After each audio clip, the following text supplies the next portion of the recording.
Infertility centres అనేది కూడా మెయిన్గా మన సొసైటీలో పెరుగుతూ వెళ్తున్నాయి. అది లేడీస్కి ఓకే, కాకపోతే జెంట్స్కి కూడా ఇన్ఫర్టిలిటీకి సంబంధించిన స్పెషల్గా మరి క్లినిక్స్ ఉంటాయని అండ్ దాంతోపాటు కూడా ఆండ్రాలజిస్ట్ ఉంటారని చెప్పేసి ఎంతమందికి తెలుసు. కాకపోతే ఇప్పుడు తెలియని వాళ్ళందరికీ మాత్రం ఈ ఎపిసోడ్ మాత్రం చాలా ఇంట్రెస్టింగ్గా ఉండబోతుంది. అండ్ మెయిన్గా అబ్బాయినం మనం చేసే మిస్టేక్స్ వల్లే మనలో ఉన్న ఇన్ఫర్టిలిటీ అనేది కూడా కారణమవుతుంది అనేది కూడా జరుగుతూ ఉంటుంది. సో దీని గురించి మనకున్న మెయిన్ అపోహలను మొత్తం తొలగించడానికి ఇప్పుడు మనతో పాటు కూడా ఉన్నారు డాక్టర్ సురేందర్ రెడ్డి గారు. ఆయన ఆండ్రాలజిస్ట్. ఆయనతో మాట్లాడదాం. మెయిన్గా మనం చేసే మిస్టేక్స్ నుంచి మనము ఆ మిస్టేక్స్ని చేయకుండా ఉండడానికి ఏం చేస్తే బాగుంటుందో సార్నే అడిగి తెలుసుకుందాం.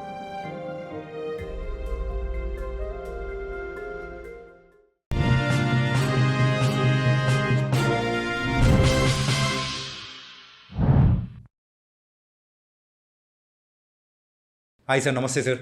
నమస్తే. హాయ్ కౌశిక్, బాగున్నారా? అయ్యా సార్, సెకండ్ మ్యారేజ్ చేసుకున్న కపుల్స్లో మెయిన్గా ఈ ఇన్ఫర్టిలిటీ అనేది కూడా పెరగడానికి గల మెయిన్ రీజన్స్ ఏంటి సార్? అంటే నిజంగా ఆ సెకండ్ మ్యారేజ్ వల్లే అలా జరుగుతుందంటారా?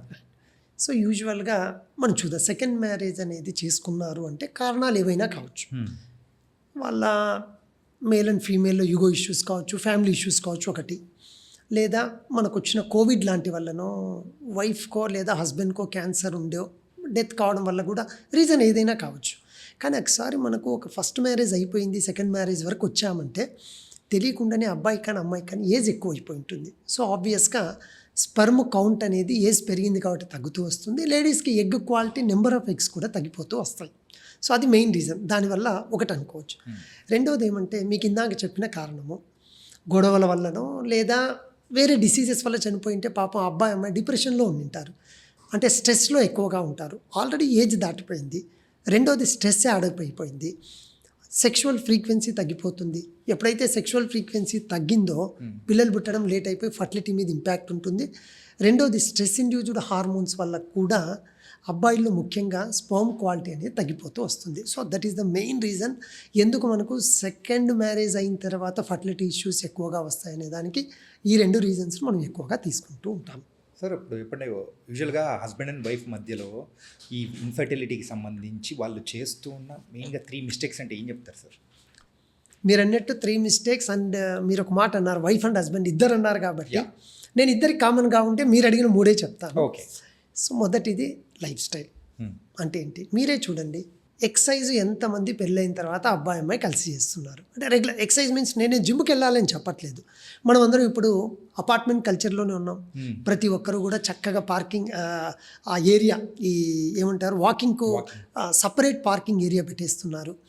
సో ఇలా ఆ వాకింగ్ అంతా ఉన్నప్పుడు ఎంతమంది వాకింగ్ వెళ్తున్నారు? సరే, ఒక 50% అబ్బాయిలు వెళ్తే ఒప్పుకుంటా.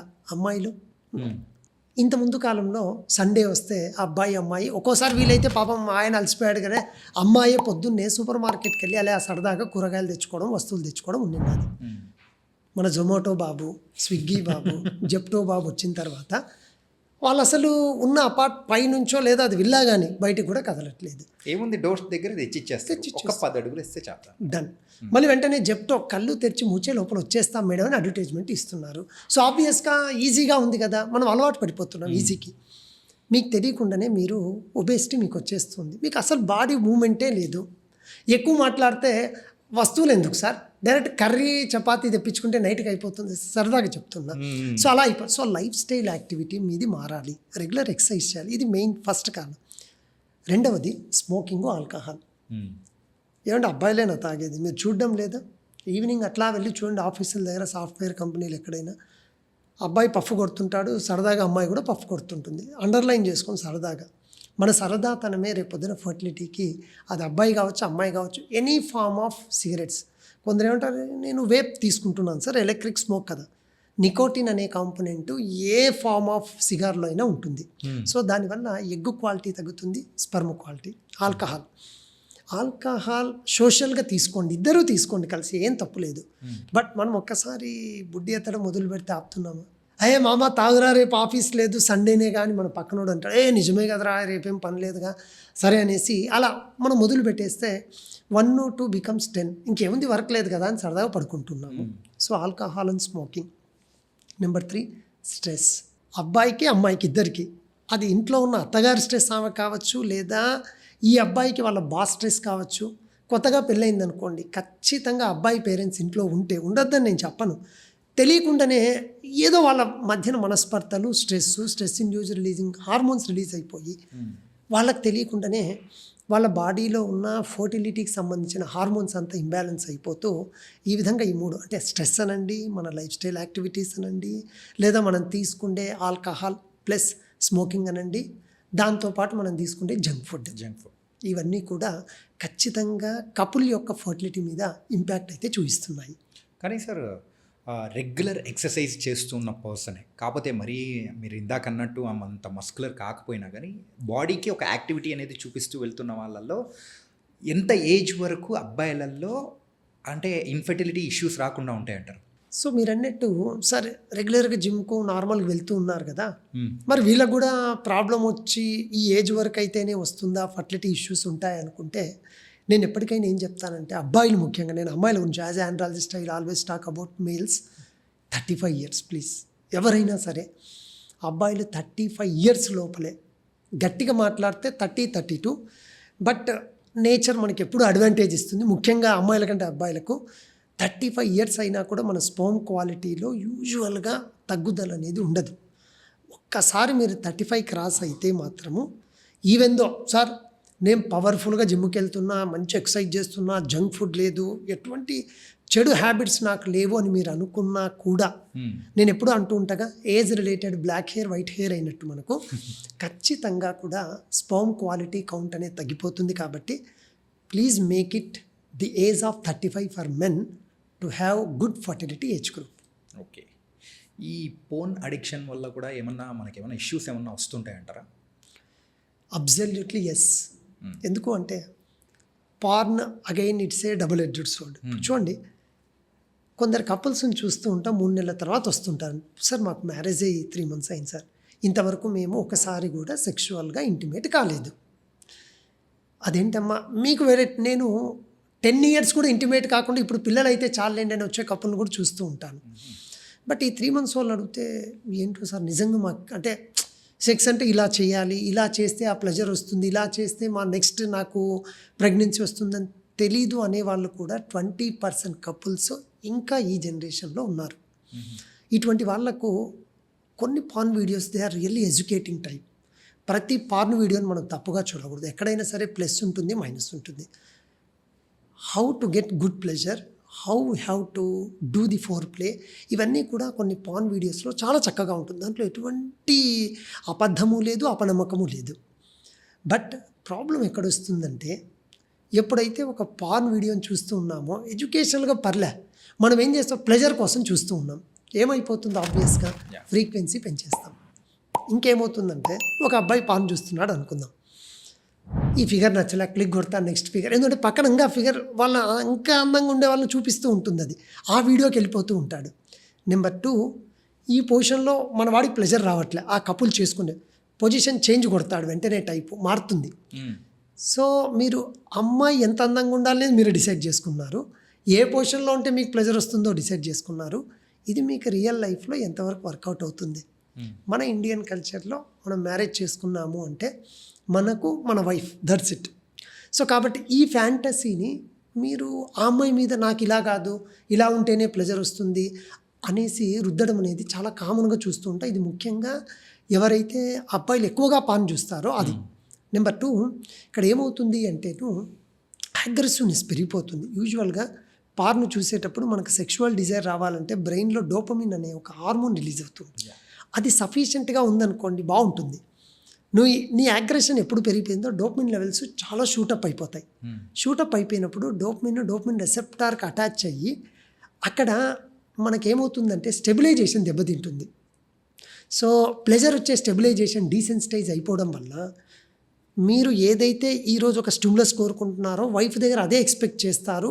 అది వాళ్ళ తప్పు కాదు, ఈ అబ్బాయికి హై లెవెల్ ఆఫ్ డోపమిన్స్ కావడం వల్ల ఆ ప్లెజర్ కోసం చేసే ప్రయత్నంలో వచ్చిన ఒడిదొడుకు ప్రాబ్లంగా క్రియేట్ అవుతుంది. సో దయచేసి పార్న్ చూసే వాళ్ళు ఎవరైనా ఉంటే ఒక ప్లెజర్ కోసం చూడండి, ఫ్రీక్వెన్సీని పెంచొద్దు, ఎక్స్పెక్టేషన్స్ మీ పార్ట్నర్ నుంచి ఎక్కువ ఎక్స్పెక్ట్ చేయకుంటే మంచిది. ది బెస్ట్ అంటే మీకు నిజంగా వీటి మీద అవగాహన లేదు, మంచి ఆండ్రాలజీ డాక్టర్ గారిని కలవండి, లేదా కపుల్ ఒక గైనకాలజీ డాక్టర్ గారిని కలవండి. వాళ్ళు జెనిటల్ ఆర్గాన్స్ గురించి ఒక చిన్న అనాటమీ ఎలా ఎక్కడ ఏంటి అన్నీ చెప్తారు. సో ఆ ప్రాసెస్ చెప్తారు. మేము చిన్నపాటి కౌన్సిలింగ్స్ ఇస్తూ ఉంటాం. ఏ టైప్ ఆఫ్ ఫోర్ ప్లే ఉంటే మీకు ప్లెజర్ వస్తుంది, వీటిని మీరు యూజ్ చేసుకొని మీ సెక్షువల్ లైఫ్ని ఎంజాయ్ చేస్తే బాగుంటుంది తప్ప దొరికింది కదా ఫ్రీ వచ్చేసింది, జియో వాడు ఇచ్చాడు, ఎయిర్టెల్ వాడు అన్లిమిటెడ్ ఇచ్చాడు అనేసి కూర్చొని భజన చేస్తే మాత్రం ఖచ్చితంగా మీ సెక్షువల్ లైఫ్ మీద, ఫర్టిలిటీ మీద దాని ఇంపాక్ట్ చాలా ఉంటుంది. అండ్ ఇప్పుడు ఎక్కువగా ఈ ఇన్ఫర్టిలిటీ ఇష్యూస్ మహిళల వల్లే వస్తాయి అని చెప్పేసి బయట ఒక అపోహ అనేది క్రియేట్ అవ్వడానికి గల రీజన్స్ ఏంటి? మొదటిది, ఇప్పటికీ మన జనరేషన్లో కూడా ఉన్న మేల్ డామినెన్స్ అనొచ్చా? ఎందుకండి సింపుల్ చెప్తాను. సరదాగా ఒక ఇంట్లో ఒక అమ్మాయికి ఫర్టిలిటీ కాలేదు అంటే పిల్లలు పుట్టట్లేదు, ఒక 1 year అయింది అంటే ఆ ఇంట్లో ఆవిడ అత్తగారు పక్కన పెట్టండి, వాళ్ళ అమ్మ కూడా చూపించుకోవాల్సిందేవే, ఖచ్చితంగా ఏదో ప్రాబ్లం ఉన్నట్టుంది. సో ఎందుకు అంటే ఫర్టిలిటీ ఇష్యూ, పిల్లలు రాలేదు అంటే ఫస్ట్ మనం చూసేది అబ్బాయిదేం లేదు, అమ్మాయిదే ఉంటుంది. నెంబర్ 1. నెంబర్ 2, జనరల్గా ఎప్పుడైనా సరే పిల్లలు పుట్టాలి మనకు కావాల్సింది అబ్బాయి నుంచి స్పాము, అమ్మాయి నుంచి ఎగ్, ఈ 2 రిలీజ్ అవుతాయి అనుకుందాం. ఇది పిండంగా ఎక్కడ ఏర్పడుతుంది? అమ్మాయి యొక్క పొట్టలో ఏర్పడుతుంది. ఏర్పడిన తర్వాత పిండం 9 నెలలు ఒక మానవాకృతి దాల్చాలి అంటే అయ్యే 9 నెలలు ఎక్కడ జరుగుతుంది? అది ఫీమేల్లోనే జరుగుతుంది. 9 నెలలు అయ్యే ప్రక్రియ అంతా నీ దగ్గర ఉంది కాబట్టి ప్రాబ్లం నీ కాడే ఉంది అని అనుకుంటూ ఉంటారు. అది కరెక్ట్ కాదు. నీ స్పర్మ్ బాగుంటేనేగా ఎంబ్రియో వచ్చేది. సో నీ స్పర్మే బాగాలేకుంటే అసలు ఎంబ్రియో ఎక్కడ వస్తుంది? ఎంబ్రియో వచ్చిన తర్వాత కూడా మిస్క్యారేజెస్ కాకుండా ఉండాలంటే ఆ స్పర్మ్లో ఉన్న డిఎన్ఏ అంత చక్కగా ఉందా లేదా, అవన్నీ కూడా ఫస్ట్ 3 to 7 వీక్స్లోనే రెడీ అవుతాయి. సో ఈ 2 అపోహలు, ఒకటి మేల్ డామినెన్స్, రెండవది పిల్లలు పుట్టాలంటే 9 నెలలు గర్భం వచ్చేది అమ్మాయికే కదా అనే ఈ 2 ఆలోచనల వల్ల ఇప్పటికీ మన వాళ్ళు ఫర్టిలిటీ, పిల్లలు లేరు అంటే అమ్మాయినే నిందిస్తూ అలా కాలం గడుపుతూ ఉంటారు. ఓకే, ఇప్పుడున్న ఫాస్ట్ జనరేషన్లో మనకు నైట్ షిఫ్ట్స్ అనేది కూడా ఆ ఉద్యోగాలు బాగా పెరిగిపోయాయి. ఈవెన్ అక్కడ ఇన్ఫర్టిలిటీ ఇష్యూస్ మెయిన్గా అబ్బాయిలలో కూడా ఈ నైట్ షిఫ్ట్ చేసే వాళ్ళల్లో కూడా ఎక్కువగా వస్తాయని కూడా మనం వింటున్నాం. ఇది ఓన్లీ మిత్ అనుకోవాలా లేకపోతే నిజం అనుకోవాలా? సో మీరు కరెక్ట్ టైంలో అడిగినట్టున్నారు ఈ క్వశ్చన్. ఎందుకంటే మీరు అన్నట్టు నైట్ షిఫ్ట్స్ తప్పగా చేయాల్సి వస్తుంది. ఎందుకంటే మహానుభావుడు ట్రంప్ ఎఫెక్టో ఏంటో ఎలా ఉందో ప్రపంచం తెలుసు. ఉద్యోగం నేను నైట్ షిఫ్ట్ చేయను అన్నారనుకోండి, ఇంటికి వెళ్ళిపో బాబు అనే పరిస్థితి వచ్చింది. సో పాపం అబ్బాయిది కూడా తప్పు కాదు, కానీ ఇందులో నిజం ఏంటో చూద్దామండి. యూజువల్గా ఏమవుతుందంటే ముఖ్యంగా అబ్బాయిలు ఒక సర్కేడియన్ రిథమ్ అని ఉంటుంది. అంటే ఏంటంటే టెస్టోస్టిరోన్ ఉత్పత్తి తెల్లవారుజామున చాలా ఎక్కువగా ఉంటుంది. అందుకే మీకు తెలియకుండా ఎప్పుడన్నా తెల్లవారుజామున యూరిన్ కానీ మనం వెళ్ళేటప్పుడు ఇదేం సార్ ఇంత ఎరెక్షన్ వచ్చింది అని చాలామంది అనుకుంటూ ఉంటారు. Because high surge of testosterone. ఎప్పుడైతే మీకు ఈ సర్కేడియన్ రిథమ్ డిస్టర్బ్ అయింది అంటే నైట్ షిఫ్ట్ వల్ల మీరు ఏం చేస్తున్నారు, మీరు మార్నింగ్ అంతా నిద్రపోతున్నారు, నైట్ మేల్కుంటూ ఉన్నారు, ఆబ్వియస్గా మీకు టెస్టోస్టిరోన్ తగ్గిపోతుంది. నెంబర్ 2, ఎప్పుడైతే టెస్టోస్టిరోన్ తగ్గిపోతుందో ఫర్టిలిటీ మీద దాని ఇంపాక్ట్ ఉంటుంది. రెండవది, నైట్ షిఫ్ట్ చేసే అబ్బాయిల్లో ఒక అధ్యయనంలో తేలిందంటే ఆక్సిడేటివ్ స్ట్రెస్ అని ఒక కాంపొనెంట్ ఉంటుంది. అంటే బాడీలో ఆ ఆక్సిడేటివ్ స్ట్రెస్ వల్ల రిలీజ్ అయిన కొన్ని మీడియేటర్స్ వల్ల స్పర్మ్ ప్రొడక్షన్ లెవెల్లోనే ప్రాబ్లం వస్తూ ఉంటుంది. మూడవది, మీరు నైట్ షిఫ్ట్ చేస్తున్నారు, ఉదయం ఏం పడుకుంటున్నారా, మీకు ఎక్కడ సన్లైట్ ఎక్స్పోజర్ ఉంది, ఆబ్వియస్గా విటమిన్ డి మీకు ఉండట్లేదు. విటమిన్ డి రోలు ఫర్టిలిటీలో ముఖ్యంగా అబ్బాయిల్లో చాలా ఇంపార్టెంట్ రోల్ ఉంది. సో అది కూడా మీరు మిస్ అవుతున్నారు. ఈ 3 నుంచి 4 కారణాల చేత మీరు నైట్ షిఫ్ట్ చేస్తున్న వ్యక్తుల్లో ఫర్టిలిటీ అనే సమస్య వస్తుందనేది వాస్తవం. సో నేనేమంటున్నానంటే నైట్ షిఫ్ట్ చేయొద్దని చెప్పను.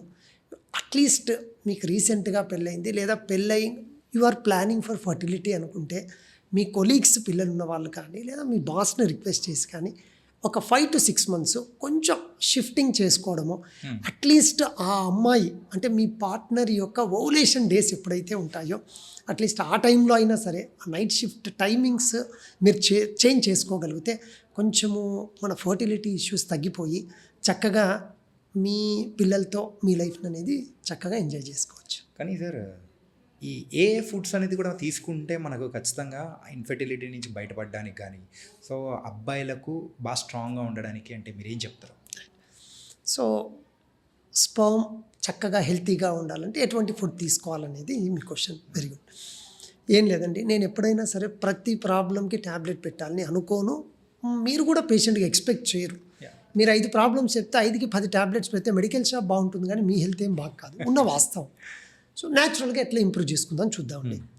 Number 1, first change your life style activities. అంటే ఏంటి? ఏదో కారణం చేత మీకు స్మోకింగ్ అలవాటు ఉంది, మన పిల్లలు కావాలి అని గుండె మీద చేసుకోండి, మీరు స్మోకింగ్ ఆఫ్ చేయగలరు, ఆపేద్దాం. Any form. సోషల్గా ఆల్కహాల్ తీసుకుందాం. జంక్ ఫుడ్ తినద్దు అని చెప్పను, కొంచెం లిమిట్గా తీసుకుందాం. బయటికి వెళ్ళాము, ఫంక్షన్కి వెళ్ళినప్పుడు తప్పదు, మసాలా ఐటమ్స్, చాట్ ఐటమ్స్ తప్పదు. Number 2, regular exercise. ఒక్క 1 అవర్ మీరు ఎప్పుడైనా కొందరు ఏమంటారంటే, సార్ పొద్దున టైం కుదరదు సార్. పొద్దున్న ఎవరు వెళ్ళమన్నారు? ఈవినింగ్ సెషన్లో ఆఫీస్ అయిపోయిన తర్వాత వచ్చిన తర్వాత ఒక్క 45 మినిట్స్ స్పెండ్ చేయండి. నెంబర్ 3, ఆఫీస్లోనే మీ కొలీగో మీకంటే కింద ఉన్నవాడే అనుకోండి, ఏదైనా వర్క్ చెప్పినప్పుడు పర్లేదు లేరా నేను చేస్తాను, ఈ ఫైల్ తీసుకురా, మూమెంట్ ఇవ్వండి, తను హ్యాపీగా ఫీల్ అవుతాడు, మీకు తెలియకుండా మీ బాడీ యాక్టివిటీ ఉంటుంది రెగ్యులర్ ఎక్సర్సైజ్తో పాటు. సో నెంబర్ 3, ఫుడ్ విషయానికి వద్దాము. ఫర్టిలిటీ ప్లాన్ చేసుకునే వాళ్ళు డ్రై ఫ్రూట్స్లో వాల్నట్స్ అట్లీస్ట్ 3 to 4 డైలీ, ఒక 3 to 4. కొందరు నైట్ నానబెట్టుకొని మార్నింగ్ అయినా తీసుకోవచ్చు, లేదా డైరెక్ట్గా డ్రైగానే మనం తీసుకోవచ్చు. Main walnuts. మిగతావి ఏవంటే బాదము, పిస్తా.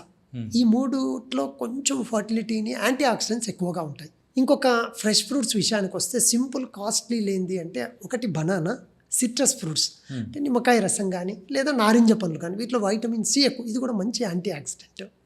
సో ఇది ఫ్రెష్ ఫ్రూట్స్. నాన్ వెజ్, మీకు నాన్ వెజ్ ప్రియులైతే ఒకవేళ చికెన్, మటన్ తినండి కాదన్ను, బట్ ఫిష్. దట్టు సార్ చెప్పినారు కదా, ఫిష్ అనేసి ఫ్రై చేసుకొని మంచి మసాలా నాటు ఫిష్ అని తినద్దండి, కర్రీగా చేసుకొని తినండి, గ్రేవీ ఫిష్.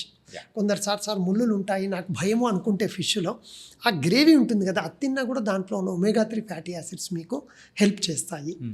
సో తర్వాత ఆకుకూరల్లో ముఖ్యంగా పాలక్, దీంట్లో కూడా మంచి యాంటీ ఆక్సిడెంట్స్ ఉంటాయి.